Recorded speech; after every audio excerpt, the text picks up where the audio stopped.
Hello বন্ধুরা, আজকে তোমাদের সাথে আমি শেয়ার করব কিভাবে সর্ষে ইলিশ রান্না করা যায়। তো সর্ষে ইলিশ রান্না করার জন্য যা যা লাগে সব কিছু এখানে রাখা আছে। তো দেখো, হলুদ আর লবণ দিয়ে এগুলিকে ভালোভাবে মেখে নেব, একটার সাথে একটা ভালোভাবে মিক্সড করে নেব।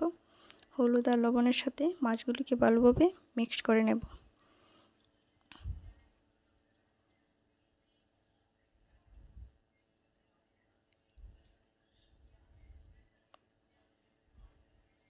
তারপর একটা কড়াইয়া বসিয়ে এখানে তেল দিয়ে দিলাম, তেলটাও গরম হয়ে গেল।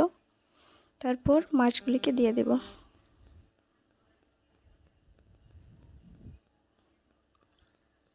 সুন্দরভাবে মাছগুলিকে একের পর এক দিয়ে দেব। তারপরে সুন্দরভাবে এটাকে উল্টিয়ে দেব যাতে মাছগুলো ভেঙে না যায়।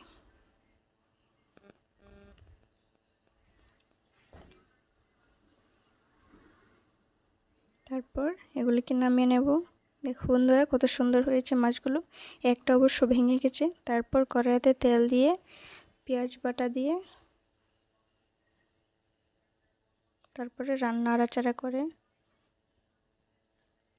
ভালোভাবে মিক্সড করে নিতে হবে।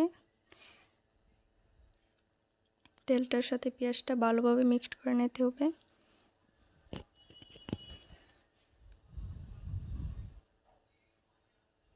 তারপরে দিয়ে দেব লঙ্কা গুঁড়ো। তারপরে দিয়ে দিলাম কাঁচা লঙ্কা বাটা।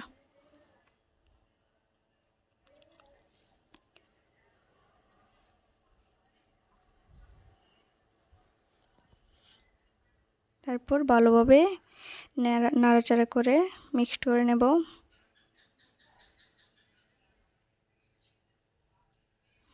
ভালোভাবে ফ্রাই হতে হবে মশলাগুলোকে। তারপর দিয়ে দিলাম সর্ষে বাটা। এটাকেও সেম নাড়াচাড়া করে ভালোভাবে মিক্সড করতে হবে, ভালোভাবে ফ্রাই করতে হবে।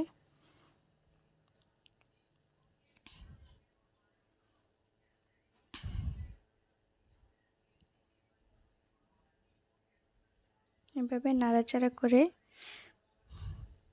এটাকে মিক্সড করতে হবে, ভালোভাবে ফ্রাই হোক এটা।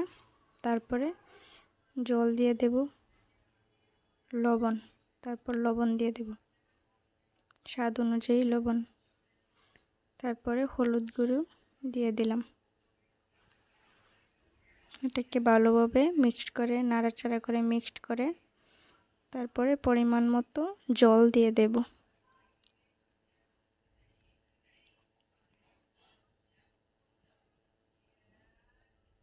দিয়ে দিলাম পরিমাণ মতো জল। তারপর এটাকেও ভালোভাবে মিক্সড করবে, মশলাগুলো যাতে জলের সাথে ভালোভাবে মিক্সড হয় এবং জলগুলো যাতে ভালোভাবে ফুটে যায়। এভাবে নাড়াচাড়া করে।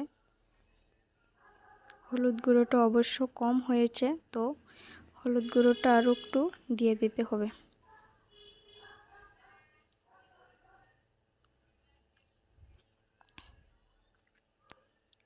তো বন্ধুরা, আমি আবারও একটু দিয়ে দেব লঙ্কা গুঁড়ো।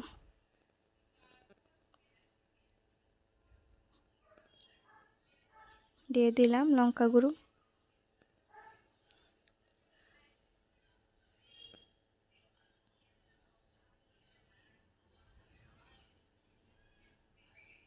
তারপর জিরের গুঁড়ো দিয়ে দিলাম। তারপর একে একে করে মাছগুলোকে দিয়ে দেবো, বা ভাজা করা মাছগুলোকে দিয়ে দেব। তারপর একটার সাথে একটা মিক্সড করে নেব, সর্ষের সাথে মাছগুলিকে মিক্সড করে নেব। তারপর ধনে কুচি দিয়ে দিলাম, ভালো স্মেল আসার জন্য ধনে কুচিটা দেওয়ার পর তারপর এখানে রেডি করা হয়ে গেছে সর্ষে ইলিশ। তো বন্ধুরা, ভিডিওটি যদি ভালো লাগে অবশ্যই বাড়িতে একবার ট্রাই করে দেখবেন।